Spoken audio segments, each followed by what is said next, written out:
Okay, everybody ready?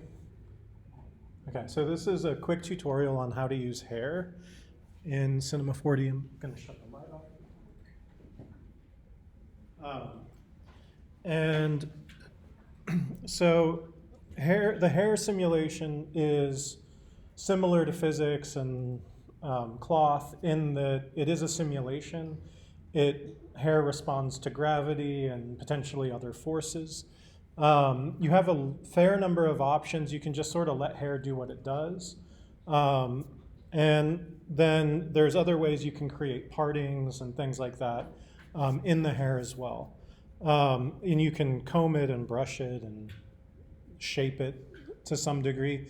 And this is really, hair is useful for creating like somewhat realistic hair. If you're going for like anime style chunk hair, I don't know what else you would call it. This is not the tool that you would necessarily want to use. You would probably want to use like a different system to do that. And if you were doing something where you wanted the hair to animate, there's a whole other thing in terms of weighting stuff so that part of it moves, part of it doesn't. But we're not going to dive into that quite yet. And there's some other cool things you can do with the hair simulation as well. So to start with, we'll just go ahead and we'll start with a sphere. It's pretty simple. So I've got a sphere, and at the top of the screen, there's the simulate menu that if you're in the classroom, you cannot see right now. And there's, at the bottom of that menu, there's hair objects, hair mode, hair edit, hair selection, hair tools, and hair options.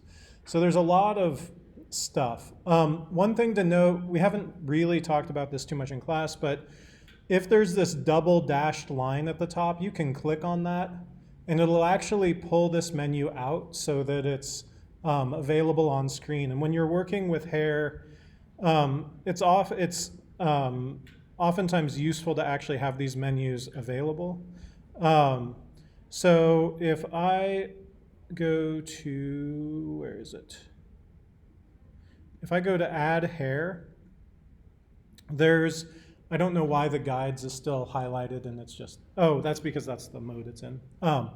So there's three types of hair that you can create. You can create fur, you can create a feather, which basically just applies hairs like, in lines, on, let's say, if you had like a cylinder, it would be like on the top and the bottom of that cylinder or along the length.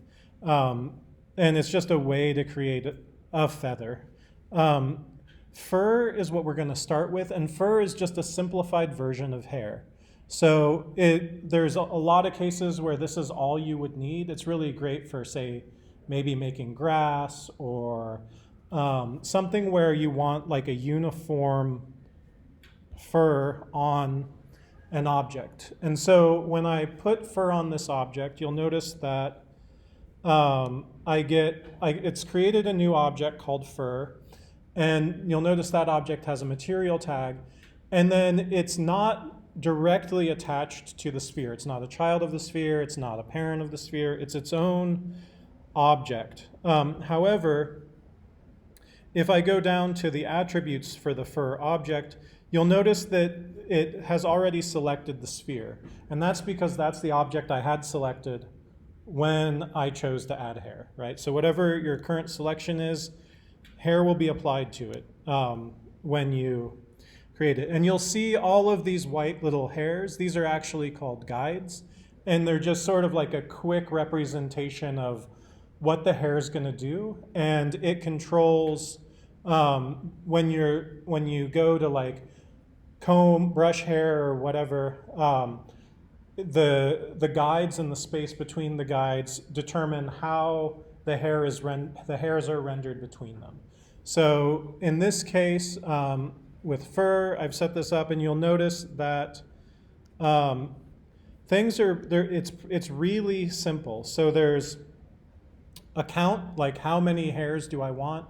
How many segments should the guides and the hairs be? And so the segments, you can basically imagine the guides as splines that that will react to gravity and everything else. And so the more segments you have, the smoother any curve's going to be. The fewer segments you have, the more jagged that curve's going to be as it moves. You can set length. You can adjust variations. So you can say, should everything be absolutely uniform, in this case 20 centimeters in length, or should it vary a certain amount?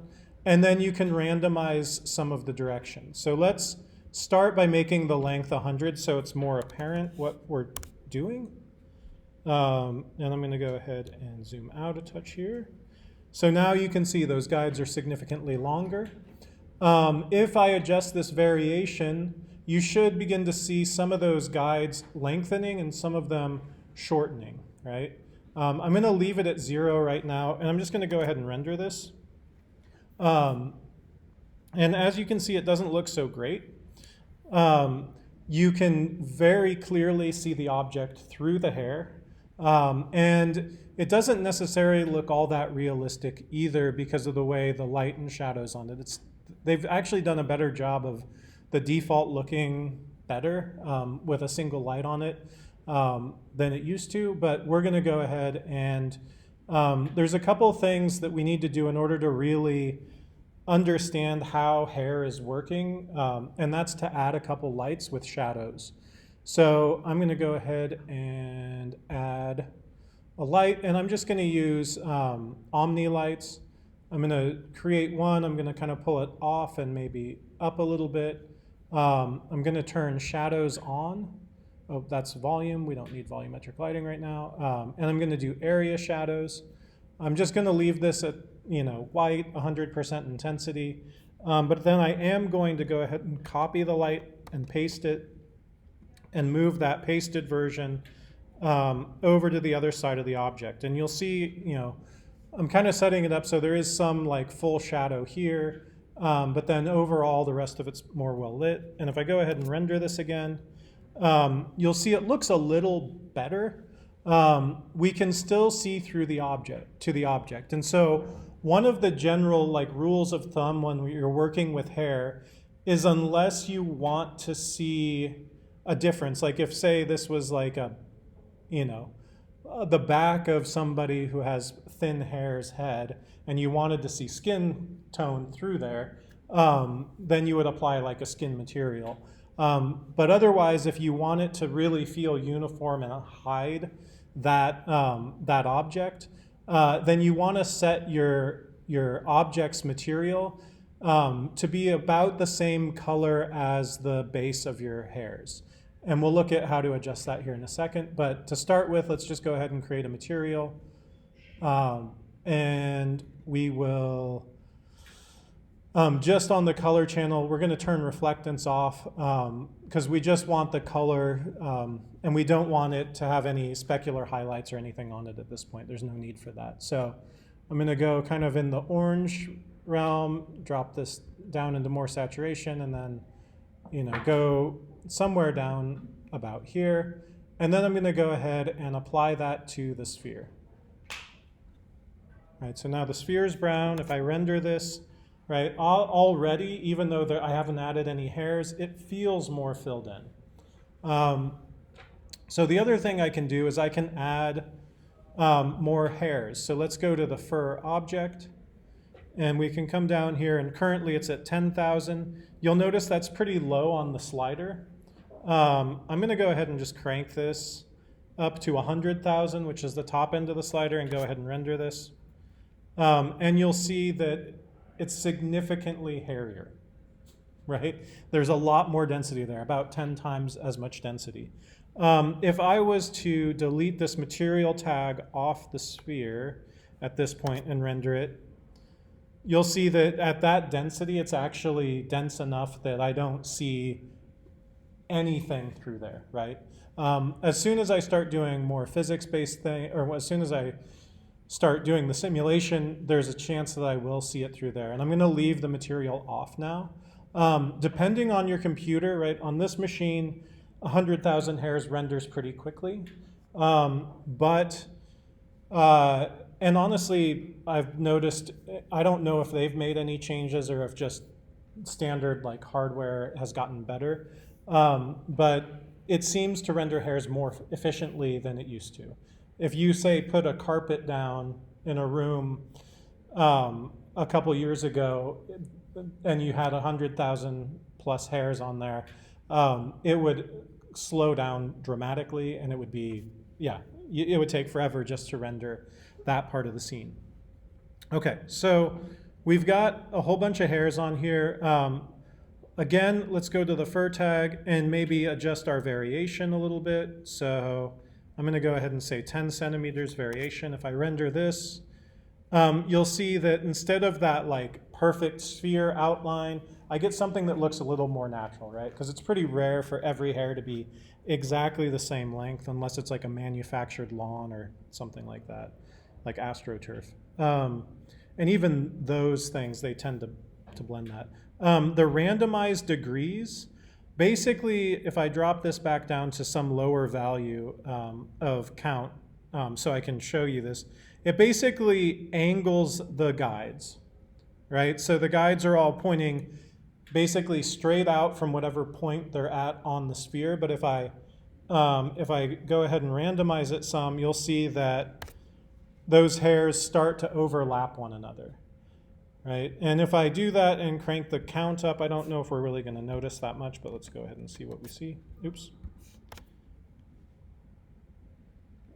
Yeah, so again, it gives it a more natural feel, right? Because unless you are like in a huge static field, your hair is probably not going to be perfectly straight out from your head. There's going to be some variation. And so all of that creates a pretty nice fur to start with. Let's go ahead and hit play on the playhead. Oh, maybe fur doesn't move. Fur doesn't move. That's awesome. Okay. So fur doesn't, that's one of the limitations. It does not react to physics in any way, shape, or form. It more sticks to the surface of the object. I honestly don't use fur very much because I always run up against some limitation. I'm like, oh, now I have to use hair. So before we go into hair, I want to introduce the fur material. Most of the time when we're working with materials, we have color, diffusion, luminance, these normal channels, as they call them, that we're working with. When we work with fur and hair materials, those are completely different. Color is the same, but there's a whole bunch of other options here. So color is a gradient from the root to the tip. So if I was to go ahead and change these to something dramatically different, like if I said, okay, I want the roots to be teal, and I want the tips, although teal and brown, that's gorgeous color combo there. And I want what's it called, to be magenta, the tips to be magenta. And then I was to go ahead and render this again. Right, you can see, I barely see any of the I'm going to zoom in a touch, but I barely see any of the roots because, right, these hairs are pretty long and the tips are there, but you can kind of see that difference in there. Thickness is another, so there's 3 default settings that are on. There's color, specular, and specular is like how shiny the hair is. If I select specular, and I'm just going to go ahead and boost to the strength on this. And I have no idea what this is going to look like when I do that. It might look really shiny. You can kind of see where the light is hitting it directly. There, you get a little bit more of that, that specular highlight on there. If I move this light a little bit over and render this again, there should be kind of a bright spot. Maybe it's the angle the hairs are facing, but you can still see that's a stronger halo around there. If I set that to something, some other color, maybe we'll see a better, it'll be more obvious. Yeah, so now you can kind of see a bit more green on there, but it's not really a huge difference. If the hair is straight, and especially if it's like, kind of like in the preview here, like a little curve to it, you definitely see significantly brighter highlights with this on. The backlit color, if I go ahead and turn backlit on, basically if there's a light behind the hair, what color should it be? So if I was to, I'm going to make this like orange, I think.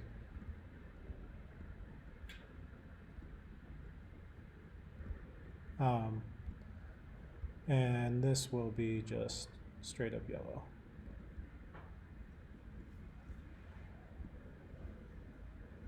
And I'm going to saturate it. And then I am going to pull out here a little bit.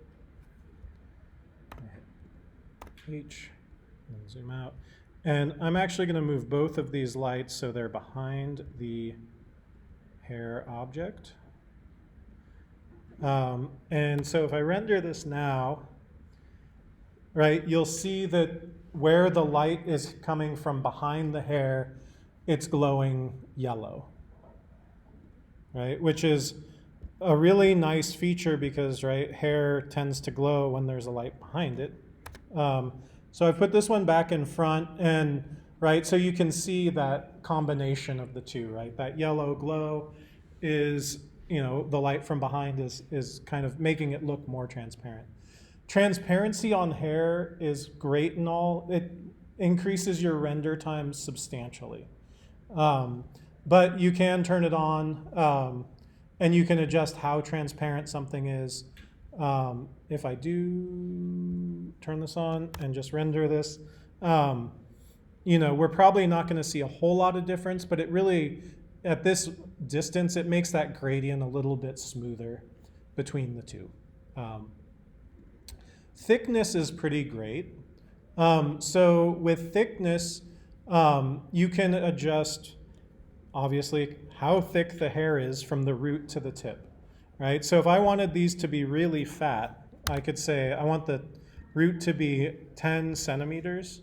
And if I render this now, you'll see that they're much thicker at the base. If I was to say, because this is huge, if I was to say 50 instead, and render this again. Right, you can kind of see that they're getting significantly chunkier. Something else I can do, and before I do, is I can actually adjust when and how that thickness is applied using this curve down here. But before I do that, I'm going to drop the number of hairs, and I'm actually going to take the randomize out so they're a little easier to see. It's a little easier to see what we're doing. So now it looks like we're going into, I don't know, some crazy flower because of the way we did this, but this is kind of perfect for what I want to do next. So with this curve, I can, if I hold down Control and click, I can add a point to the curve, and then I can, and if I'm going to make this 50 centimeters at the end as well, and render this. Maybe I'll make it 10 centimeters. That's just too huge. But what it's going to do is it's going to apply this shape across the entire hair. So you can kind of see how, right, with this hair, it starts out wide, narrows, and then gets wider again. So you can create things like, this is a pretty easy way to create like a leaf shape. If, say, you were making a bush or something, and you wanted to have, you know, kind of like leaf-shaped hairs. This one might be a little bit too intense. I can always adjust the curves on these. I can hold down Control, add another point. If I want this to, you know, be a little bit different, I can make this 50 again. If I really want to be able to, or maybe I just make the whole thing 10. Right, so you can get all sorts of interesting shapes for the hairs that you make. And this is something, these are settings that exist on both fur and hair. There's a bunch of other settings here. And if you say check mark length and render this, it's going to increase and decrease the length of those hairs up to the length that you've set in your hair object or your fur object.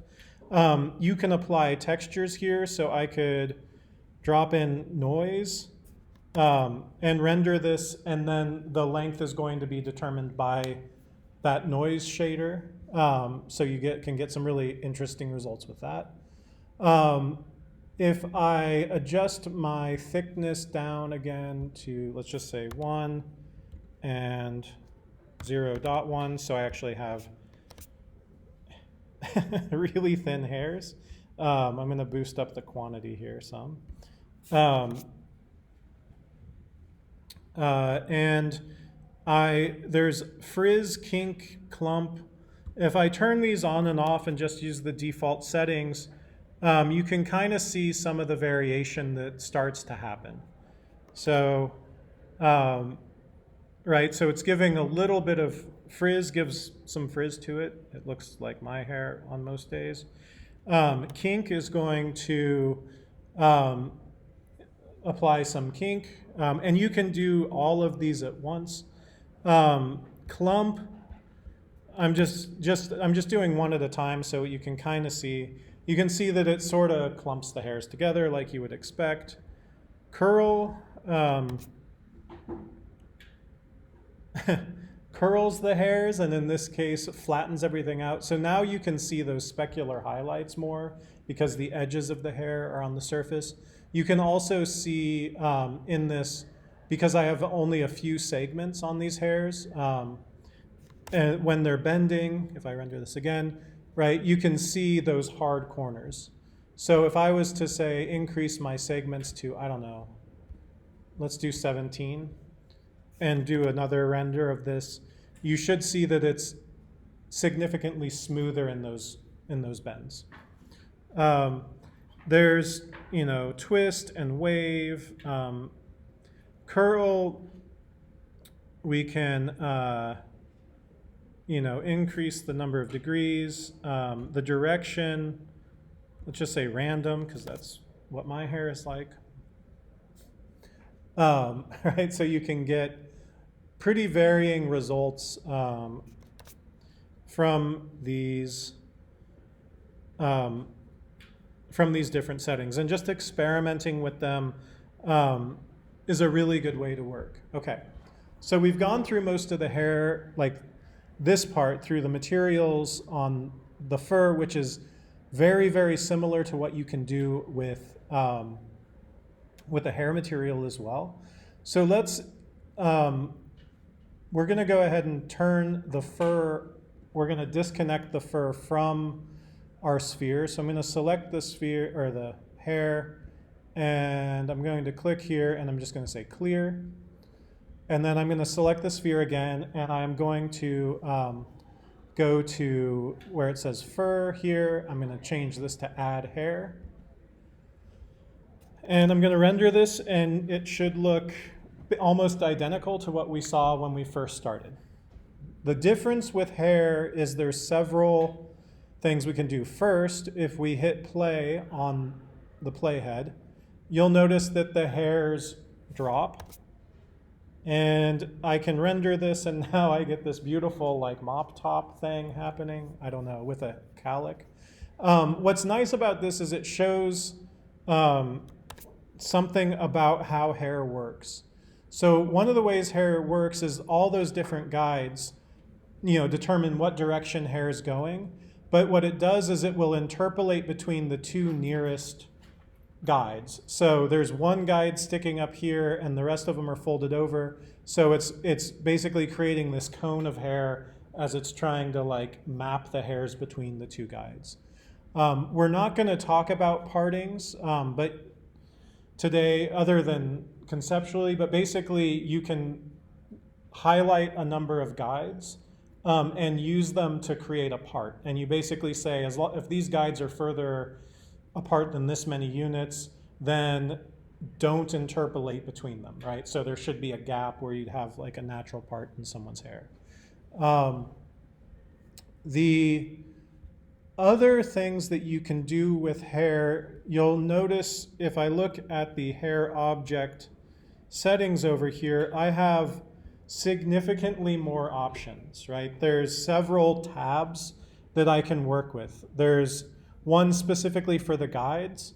I can control how many segments those guides have, how many, if I'm doing a count, how many I have, if I want them to be rooted at the polygon vertex, in the polygons, polygon area, polygon center. There's several, oh, and there's a lot more options. You can actually set it up to your UVs. Yeah, I don't know why it's all blanking out right now, but that's just, how things go sometimes.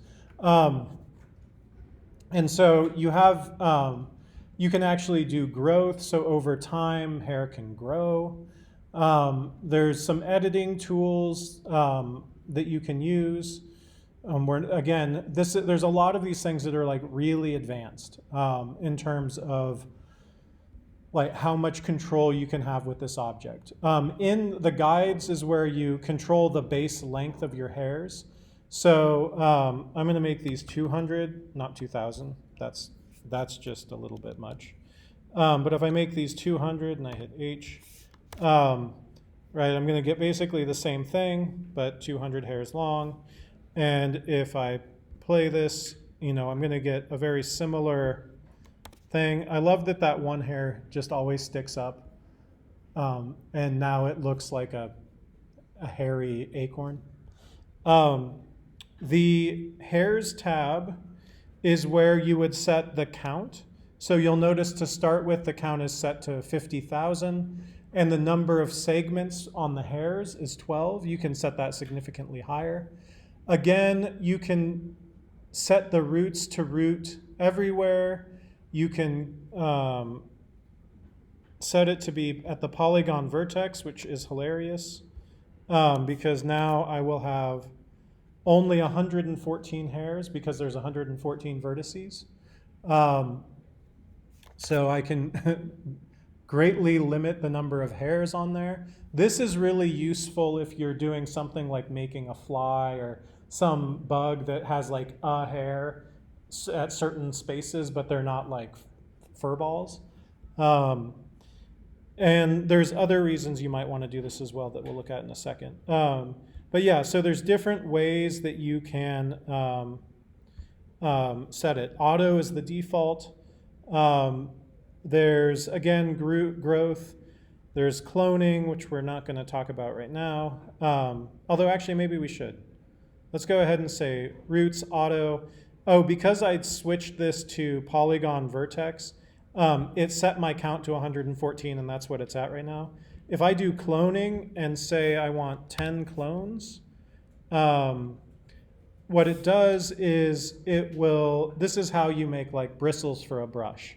So it'll say, my root, this is how far away from the root it should be, how big they should be, and how far the tip should be away. I'm going to set this to like 10, just so it's more obvious. And if I jump back to frame 0, zoom out a little bit and render this, you'll see that now there's essentially 10 clones around each hair. And there's no variation, but if I set this to like 50% for variation, then it should look a little more interesting. If you ever want to add like sun rays or something, you could you could use hair to do it, I guess. But again, this just allows for those little clumps of hair to form. We're not going to worry about the editor tab. The other one I want to talk about, because I don't want this to go on much longer, but there's dynamics, which is basically controls for like how the hair falls and how it reacts to gravity. Forces, you can, where is it? Is it part of this window or is it elsewhere? Oh,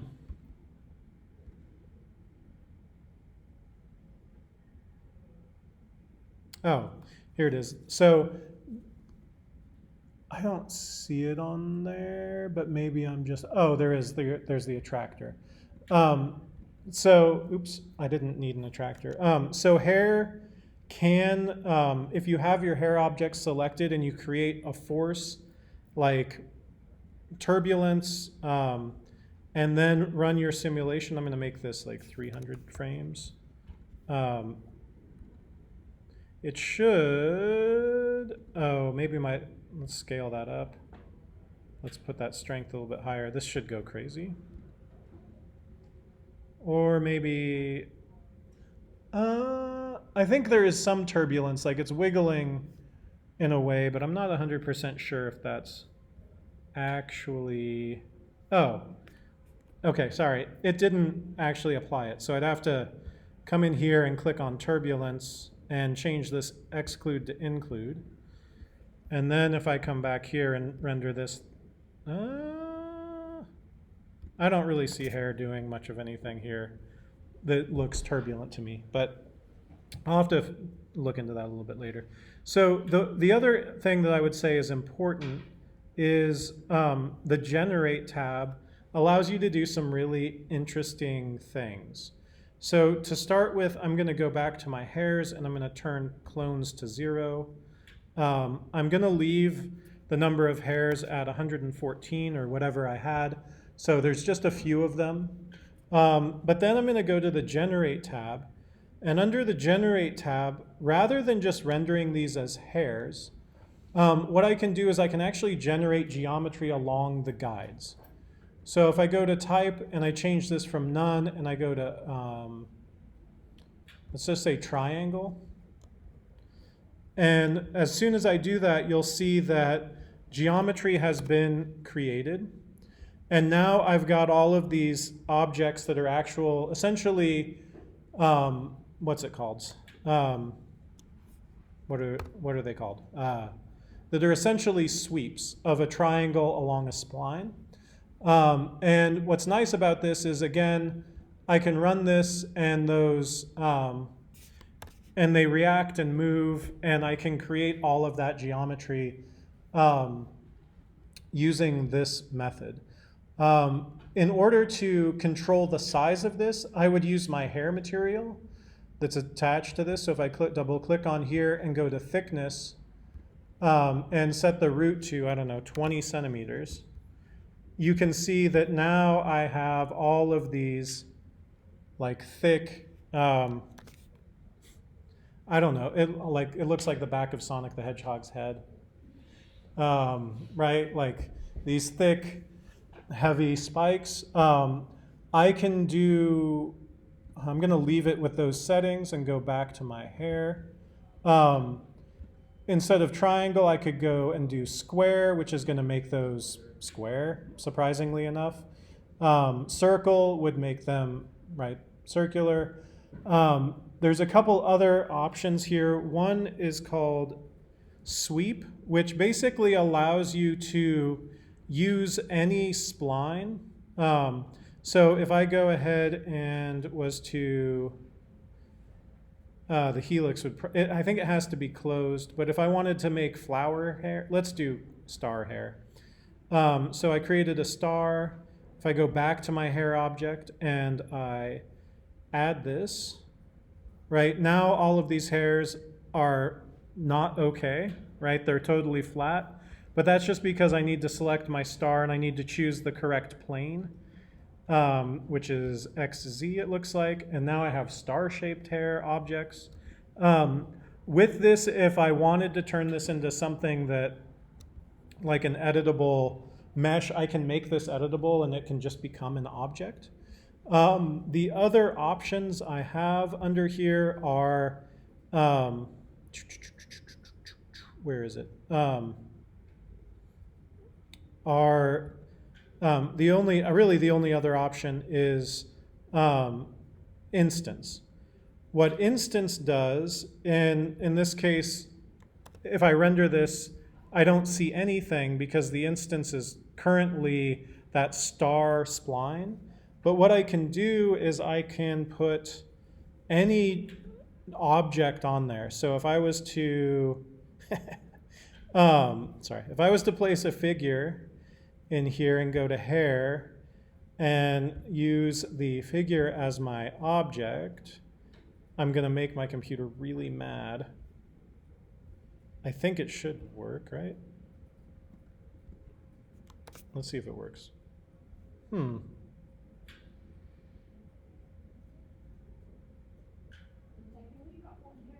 I've got one hair. Yeah, for some reason it didn't like that. Why didn't it like that?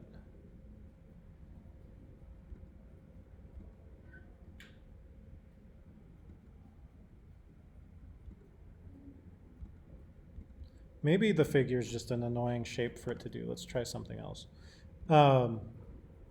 If I was to do instead, let's just do a tube.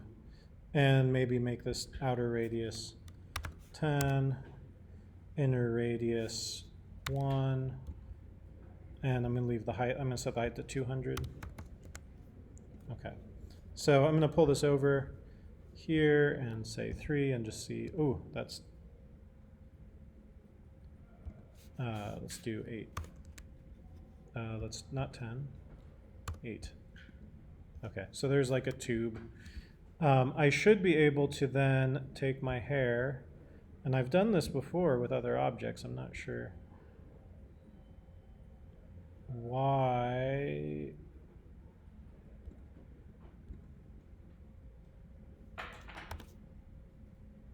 It's not applying.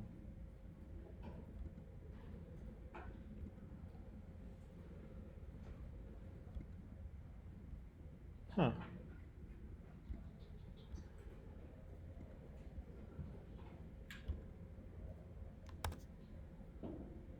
Well, there's the hairs.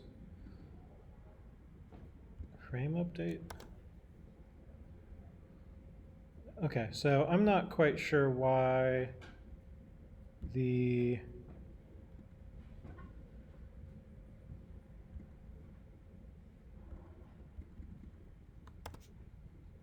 hair, why this is not, I don't know why this isn't working. I don't know if I have to make it a child to get it to work. Yeah, I'm not sure why this isn't working, but it is not working. I'd have to look into that. That's odd. But what you can do is you can say make a bunch of trees and apply them and then apply forces or have them just be like wiggly. But you can do any sort of object on there as well. Well, that was a beautiful end to this tutorial where something just doesn't work at all. And I'm sure it's some minor thing that I didn't check mark. Yeah, but so that's like a general introduction to hair. Again, the hair material and the fur material are very similar. You can do all sorts of different settings. And if you actually render the hairs,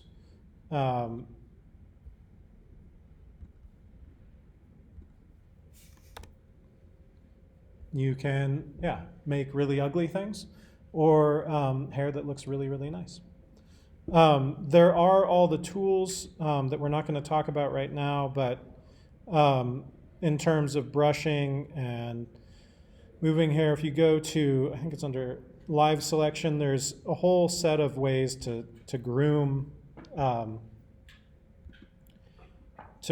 hair, but that's for another time. Okay, awesome.